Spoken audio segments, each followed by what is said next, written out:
pessoal, tudo bem? Bom, a gente já fez algumas aulas. Essa aula gravada é do dia 20, que nós temos aí um feriado. Então, para que a gente dê continuidade ao nosso conteúdo, eu vou falar hoje sobre o desconto de Vale Transporte. Não somente desconto de Vale Transporte, mas alguns descontos. Então, no nosso material tá no Genera, tá lá como semana 3, é só vocês absorverem ali. Tem exercícios, pratiquem. E vamos lá falar um pouquinho do desconto de Vale Transporte, né? O Vale Transporte, se todos trabalham como CLT, é uma lei de 1985. O empregador, a empresa, é obrigado a adiantar a forma de valor empregado, né? Conforme ele preenche um documento na sua admissão ou quando há mudança de endereço, ele preenche o formulário de declaração de opção de Vale Transporte, entregue ali ao RH, entregue ali ao empregador, e a empregador faz a compra conforme a sua solicitação diante desse documento. A empresa ela pode também consultar se faz sentido esses conteúdos, essas quantidades de bilhetes, o trajeto, né? Existe um procedimento de roteirização que é feito, muitas empresas praticam isso, e aí valida ali se a sua solicitação é pertinente ou não. Deve ser só usado para transporte coletivo, não é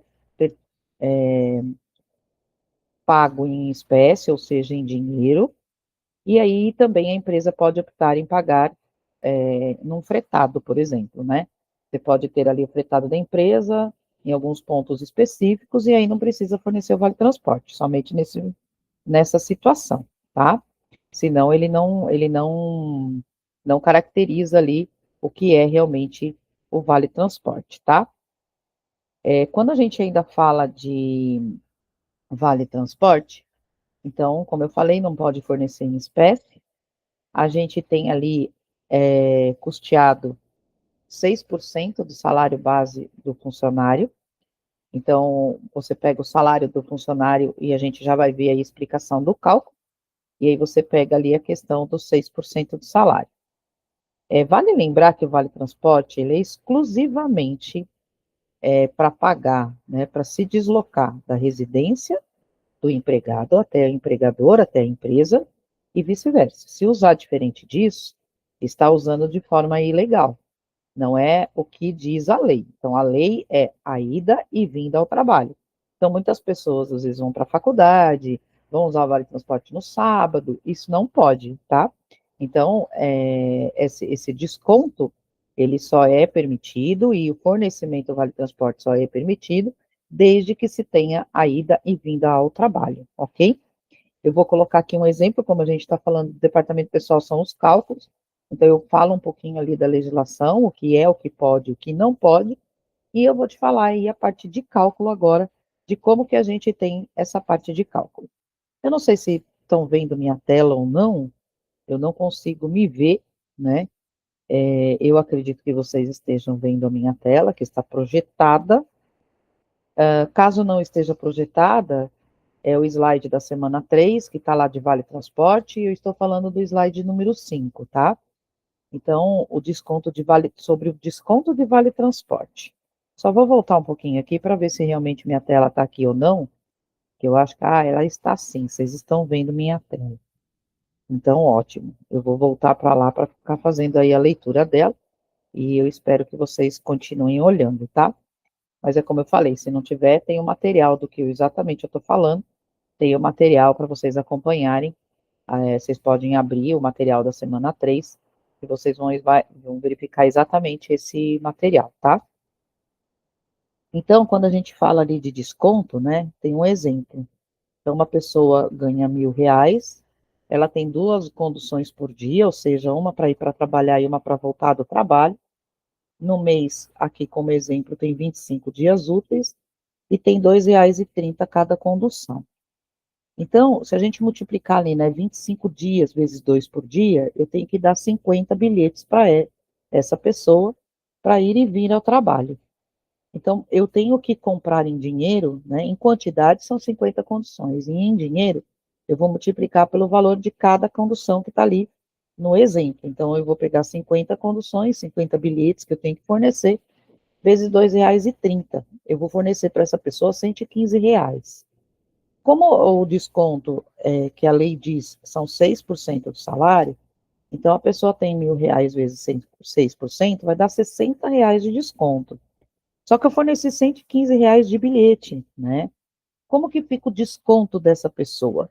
O desconto dessa pessoa simplesmente fica na questão de R$60 apenas, porque são só os 6% que é o permitido por lei.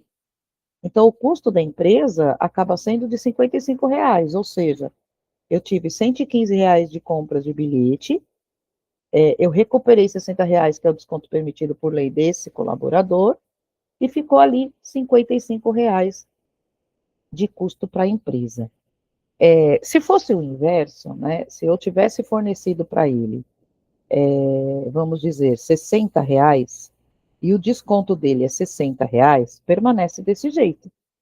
Desconto 60, eu forneci 60, ficou elas por elas, ou seja, né, 60 menos 60 deu zero, então a empresa não tem custo nenhum com essa pessoa. Ah, qual é a vantagem do colaborador? De ele ter a carga dele ali sem ele precisar tirar dinheiro dele, porque vai ser descontado depois no lerite dele. É a única vantagem, tá? Aí aqui a gente tem 2 exercícios, né? Eu sugiro que vocês façam até para aprender, ok? E aí a gente tem aqui a contribuição sindical. Contribuição sindical, ela é aquela que ocorre no mês de março, é um dia de salário do funcionário, desconto, então é anualmente esse desconto, tá? De um tempo para cá, da reforma trabalhista para cá, não é mais obrigatório esse desconto, desde que o colaborador assine uma cartinha para a empresa dizendo que ele não quer ser contribuinte dessa contribuição sindical. Existem diferenças das contribuições. Existe a contribuição assistencial ou negocial, quando ocorre no acordo coletivo, quando vem a convenção coletiva no mês da database, e existe essa contribuição sindical que é uma vez por ano, tá? Então, essa daqui no passado, há muitos anos atrás aí, era realmente obrigatório, e depois com a reforma trabalhista veio a questão de ser opcional. Então, quem trabalha em departamento pessoal, eu sugiro que tenha ali uma cartinha no kit admissional, quando a pessoa entra na empresa, né, mencionando ali que a pessoa não quer esse desconto, tá? Porque se o dia de amanhã vier o sindicato perguntar o que aconteceu, se foi descontado, se não foi descontado, você tem uma cartinha do seu colaborador dizendo que ele não fez a opção, que ele não quis que fosse descontado, tá? E como é que funciona isso, né? É um dia de salário dele, então no mês de março, divide o salário dele, encontra um dia de quanto significa o valor de um dia de salário dele, e desconta lá no lerite no mês de março. Como é que funciona faltas e atrasos? Então, o artigo 58 tem um limite de 5 minutos até 10 minutos de atraso, né? Esses dias ainda apareceu, acho que foi no Repórter, não sei se foi do SBT ou da Globo, que foi conversado sobre isso, né? Que as pessoas, os colaboradores, estavam reclamando de desconto, de atraso. Ah, eu atrasei 6 minutos e fui descontado. Pois é. Só que assim, existe um limite de 5 minutos até 10. Então, a empresa pode fazer 5 minutos totalizando. O que é isso, né? Entre 5 e 10. Ela pode totalizar durante o dia, ou ela pode considerar 5 minutos na entrada do trabalho e 5 minutos no final do expediente. Ou ela faz a soma de tudo. Então, se ela atrasou 8 minutos na entrada, ela não vai ser descontada, porque está dentro dos 10 minutos diário, né?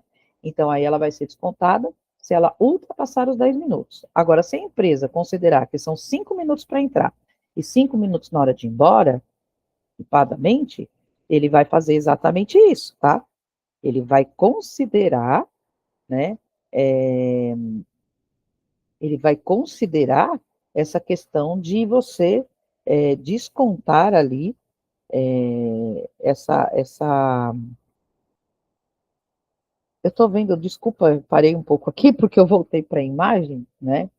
Da gravação, e eu estou vendo que está faltas e atrasos, né? E já está ali o desconto. Eu só estava vendo se eu estava no mesmo slide, tá? E eu estou sim. Então, continuando aqui, essa questão do limite, né? Então, é permitido de 5 a 10 minutos.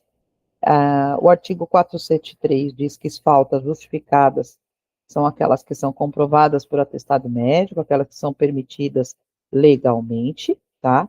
Tem faltas que não são permitidas, essas faltas que não são permitidas, elas são aquelas faltas que a gente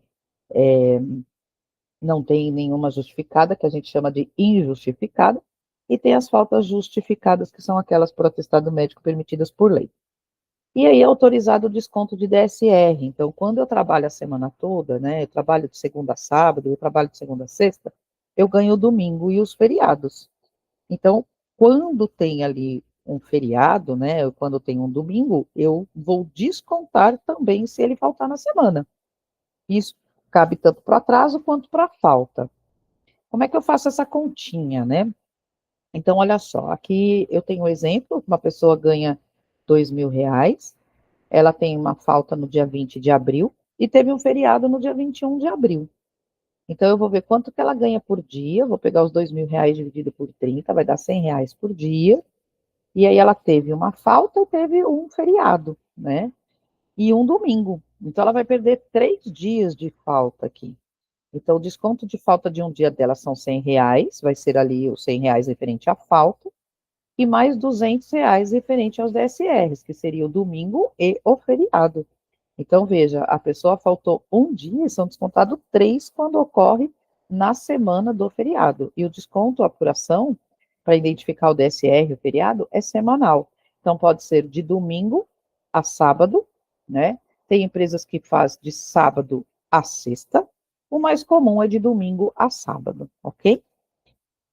Quando a gente fala de exercícios faltas, né? Então, aqui também tem um exercício para vocês fazerem. A gente já falou nas primeiras aulas, nos primeiros materiais, que quando tem esse 0,32 minutos, a gente tem que converter de 32 dividido por 60, para eu encontrar o valor de quantidade de horas, ok? Vamos falar agora de cálculo de INSS. O cálculo de INSS, tanto a empresa quanto o empregado, eles têm que ter o devido recolhimento. Quando a gente fala devido recolhimento, a empresa repassa para o governo um valor e o colaborador também é descontado conforme a tabela que nós vamos aprender aqui. Então, quando se fala do empregado, aparece no lerite dele, lá o desconto de INSS, e quando a gente fala de empresa, a empresa paga sobre, né, a base de INSS, que a gente também vai entender, aí a gente paga ali 20% da base do empregado, e mais 5,8, que vai dar 25,8, ainda tem mais o PAT e o RAT, né, que são referentes a acidente de trabalho, que vai chegar em torno ali de 28,8, 29%, às vezes até mais, de recolhimento parte de empresa. Quando eu estava falando do PAT, do RAT, do SAT, né, então como é que eles fazem esse percentual? Eles pegam o risco de acidente de trabalho, que é o RAT, também conhecido como seguro de acidente de trabalho. É uma contribuição obrigatória que as empresas fazem para a Previdência Social. Por quê? Quando o colaborador ele se afasta do 16º dia, é o INSS quem paga, certo? Mas a empresa também está colaborando com o valor lá para eles. Então, o governo que paga. Não é bem assim, né? A empresa também faz um bom recolhimento em nome de todos os funcionários. A gente faz um recolhimento lá para o governo. E esse valor de recolhimento é previsto exatamente para cobrir esses gastos. Então, essa contribuição ela é calculada com base na folha de pagamento, né? E aí tem um grau de risco, anualmente eles divulgam, o próprio governo, com base naqueles riscos que se tem na empresa. Então, quando a empresa tem muito risco, por exemplo, posto de gasolina, né, que tem aquele adicional de periculosidade por explosão, enfim, esses locais, o percentual, né, eles são maiores. Então, se a gente olhar aqui os percentuais que pode ter, ó, tá vendo o RAT grave? Ele pode ter de 3 a 6% para chegar num percentual. Por isso que eu falei que quando a gente fala de percentual de parte empresa, a gente tem os 20% parte empresa, mais 5,8% para as empresas S, que seria o SESI, SESC, SENAI, e aí a gente também tem esse RAT. Então, veja, que a gente tem ali um percentual de 3 a 6% quando é grave. Então, uma usina nuclear, um posto de gasolina, né, conforme o engenheiro do trabalho, conforme determinado pela lei, existem os seus devidos percentuais. E isso pode ficar mais grave quando existe acidentes de trabalho que ocorreram no ano. Então, esses percentuais, anualmente, eles mudam, de acordo com os acidentes de trabalho. Então, quando tem acidente de trabalho, é informado a abertura de CAT, esses percentuais eles acabam aumentando e refletindo para o recolhimento da empresa no ano anterior, no ano seguinte. Então, aqui a gente tem um exemplo, né, que aí vem ali o estabelecimento, que é o 3% de índice FAP, e aí ele pega, né, esses 3% e multiplica por 1,5, que seria essa questão do risco. Então, você tem 3%, né, que é o FAP, que você já tem que pagar, e depois aí você tem essas modalidades de acordo, né, com o que aconteceu no ano anterior, e aí vamos dizer que foi uma variação de 1,5, então se vai ser 3 vezes 1,5, você vai ter 4,5% mais ainda de encargos. Essa parte aqui é para conhecimento de vocês, isso não cai em avaliação, mas é para vocês conhecerem que quando você vai fazer um recolhimento de INSS parte empresa, né, que a gente tem esses cálculos a serem feitos, tá? Na guia de recolhimento. O cálculo de INSS, a gente tem que entender que o colaborador, quando ele recebe ali o olerite dele, ele tem tanto o pagamento, que são os proventos, quanto os descontos. E aí eu tenho que entender tudo aquilo que são incidências. Incidências é tudo aquilo que eu tenho que recolher em cima daqueles valores. Então, por exemplo, o salário, a hora extra, adicional de salubridade, periculosidade, adicional noturno, comissões, gratificações, o 13º, as férias, o atrasos e faltas, eles têm incidência de INSS. Aqui vale lembrar que quando a gente fala de atrasos e faltas, são descontos, né? Então, quando a gente vai fazer a base, vamos dizer que eu ganho R$ 1.000 e eu tive desconto de R$ 100, então minha base passa a ser R$ 900. Porque se eu faltei um dia, aquele dia eu não recebi, eu fui descontada, então eu não tenho que pagar sobre aquele dia lá para o INSS. Então, a minha base de cálculo vai ser R$ 900, né? E aí, se eu ganhei hora extra, vai ser meus R$ 1.000 de salário, mais os meus valores de horas extras, tá? E aí, quando a gente fala da tabela de INSS, a gente está falando numa tabela, né, de 2025, anualmente ela muda, tem que estar sempre atualizando. E aí, aqui, por exemplo, né, eu tenho ali as faixas, então ali a primeira faixa que é até 1.518, o recolhimento é 7,5% do salário, né, quem ganha até 1.518. E aí vai ali percorrendo as faixas, né? A primeira faixa, a segunda, a terceira e quarta faixa. E aí, nesse caso aqui, um salário de R$ 3.500, eu estou na terceira faixa aqui, né? Então, eu estou ali na faixa de 2.793 até 4.190. Os 3.500 está ali. Então, eu multiplico por 12%, que está ali vezes a alíquota, eu vou encontrar um valor desses 12% de 3.500. Desse valor, o governo diz o seguinte: olha, a parcela a deduzir. Então, eu tenho uma parcela a deduzir, você tira aquela parcela, então o desconto de INSS da pessoa vai ser 313,41. Quem ganha acima de 12 mil está muito acima do teto. Então, o desconto vai ser R$ 951,62, tá? Então, esse valor ele é fixo. Então, quem ganha mais desse valor aqui, ele não tem, não está aqui na faixa, e aí ele ganha 951,62. É o desconto de INSS dele, ok? E aí a gente vai aqui, tem alguns exercícios, peço para que vocês pratiquem, né? Então, por exemplo, esse terceiro aqui, né? Você vai somar 3.200 mais 960, menos 213,33 e vai dar um valor. Esse valor é a base de INSS. Essa base de INSS, você vai lá naquela tabelinha, verifica qual é o valor que está ali, e aí você chega no cálculo. Na prova, não se preocupe em decorar essas faixas, vai ter essa tabelinha lá na prova, tá? E qualquer local que você vá, que faça desconto, que tenha pedindo sobre isso, vai ter lá o valor, as tabelas. O cálculo de imposto de renda, ele é muito parecido com o de INSS, né? A única questão é, a gente também tem uma tabela, a tabela é diferente. Aqui não tem limite de desconto. Se a pessoa ganha 100 mil, se ganha 50 mil, se ganha 30 mil, se ganha 1.000, né? Vai ter ali se enquadrando na faixa e vai ter o desconto. O INSS tem um limite de desconto, o imposto de renda não tem, tá? E a mesma coisa, eu tenho que fazer a base de cálculo, né? Então eu tenho que ver quais são as bases de cálculo dele. Qual é a diferença que eu tenho do cálculo de imposto de renda? Isso é a lei, isso é o governo quem diz, que para eu calcular o imposto de renda de um empregado, eu tenho que tirar os valores de INSS e dependentes. Então, se uma pessoa tiver ali 5 mil reais, né, entre salário, hora extra, somando os valores, a base de cálculo, chegou ali em 5 mil reais.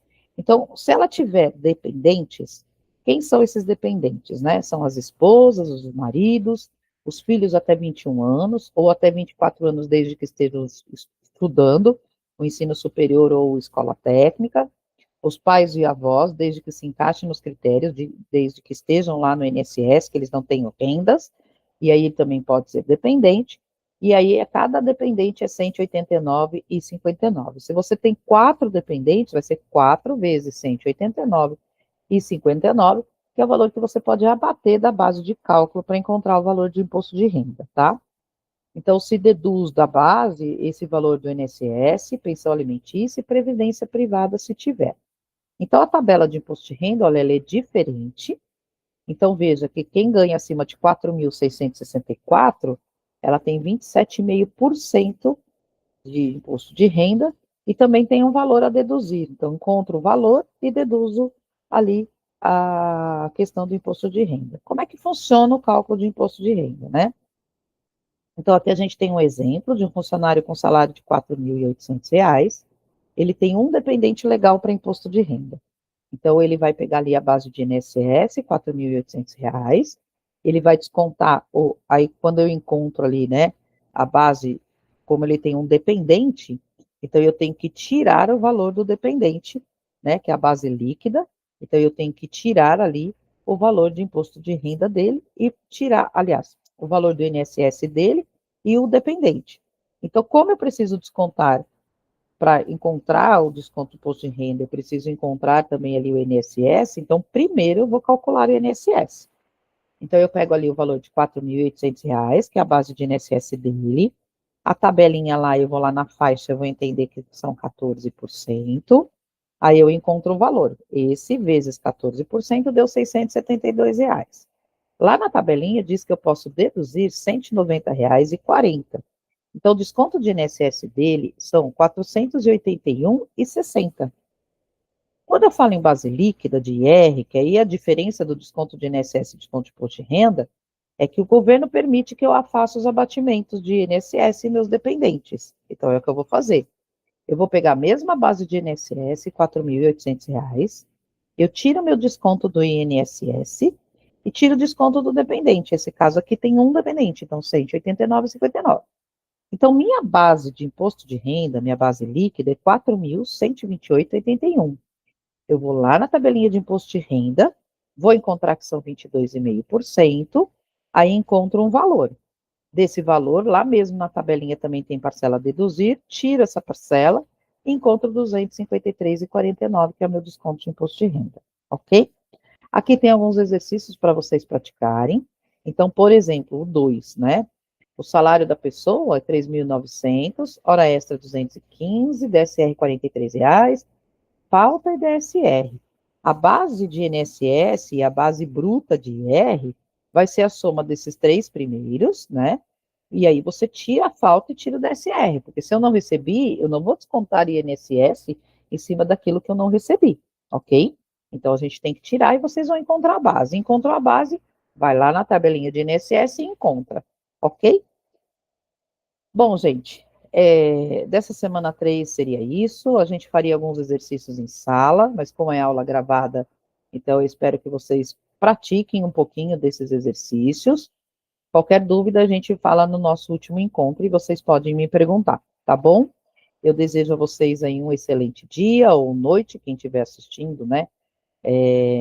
Agora à noite ou agora de manhã, enfim, e que vocês fiquem bem e até a próxima aula. Um grande abraço para todos.